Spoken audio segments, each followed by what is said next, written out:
Asia കപ്പിനുള്ള തയ്യാറെടുപ്പിലാണ് Indian cricket team. Indian cricket ടീമിന്റെ സെലക്ഷനുമായി ബന്ധപ്പെട്ട് പുതിയ അപ്ഡേറ്റുകൾ വന്നിട്ടുണ്ട്. ഈ റിപ്പോർട്ടുകളാണ് വീഡിയോയിൽ നിങ്ങളുമായി പങ്കുവയ്ക്കുന്നത്. സൂര്യകുമാർ യാദവിന്റെ നേതൃത്വത്തിലുള്ള യുവനിര കിരീടം നിലനിർത്തുമെന്ന പ്രതീക്ഷയിലാണ് ആരാധകർ. ഇംഗ്ലണ്ടിലെ ടെസ്റ്റ് പരമ്പരയിലെ മിന്നും പ്രകടനത്തിന് പിന്നാലെ Indian cricket team Asia Cup ആരവത്തിലേക്ക്. 2020 ഫോർമാറ്റിൽ അടുത്ത മാസമാണ് ഏഷ്യ കപ്പ് ആരംഭിക്കുക.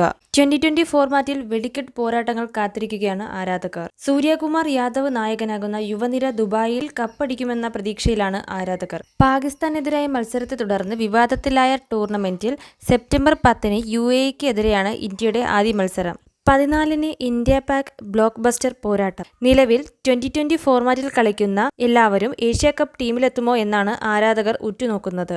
കഴിഞ്ഞ IPLൽ 17 മത്സരങ്ങളിൽ നിന്ന് 604 റൺസടിച്ച ശ്രേയസ് അയ്യർ ടീമിലിടം പ്രതീക്ഷിക്കുന്നുണ്ട്.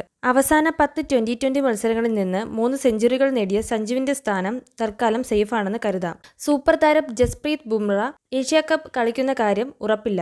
ബുംറ ഇല്ലെങ്കിൽ മുഹമ്മദ് സിറാജ്, അർഷദീപ് സിംഗ്, പ്രസീദ് കൃഷ്ണ, ഹാർദിക് പാണ്ഡ്യ എന്നിവരാകും ഇന്ത്യയുടെ പേസ് ആക്രമണത്തെ നയിക്കുക. സ്പിന്നർമാരായി കുൽദീപ് യാദവും വരുൺ ചക്രവർത്തിയും ടീമിലെത്തുമെന്ന് പ്രതീക്ഷ. സാധ്യത ടീം ഇങ്ങനെയൊക്കെയാണെങ്കിലും ചീഫ് സെലക്ടർ അഗാർക്കിന്റെയും പരിശീലകൻ ഗൗതം ഗംഭീറിന്റെയും മനസ്സിലെന്താണെന്ന് സർപ്രൈസായി തുടരുന്നു. UAEയിലെ പിച്ചും 6 മാസത്തിനുള്ളിൽ നടക്കാനിരിക്കുന്ന T20 ലോകകപ്പും മുന്നിൽ കണ്ടുകൊണ്ടാണ് സെലക്ടർമാർ ടീം തെരഞ്ഞെടുക്കുക. യശസ്വി ജയ്സ്വാൾ, ശുഭ്മാൻ ഗിൽ, സായ് സുദർശൻ എന്നിവർ ടോപ്പ് ഓർഡറിൽ കളിക്കുന്നവരാണ്. 3 പേരും മികച്ച ഫോമിൽ. ഇവരിലേക്കും കൂടി നോക്കാതെ സെലക്ടർമാർക്ക് ടീം തിരഞ്ഞെടുക്കാനാവില്ല. ഇതുപോലുള്ള ക്രിക്കറ്റ് അപ്ഡേറ്റുകൾക്കായി ഈ ചാനൽ മറക്കാതെ സബ്സ്ക്രൈബ് ചെയ്യുക.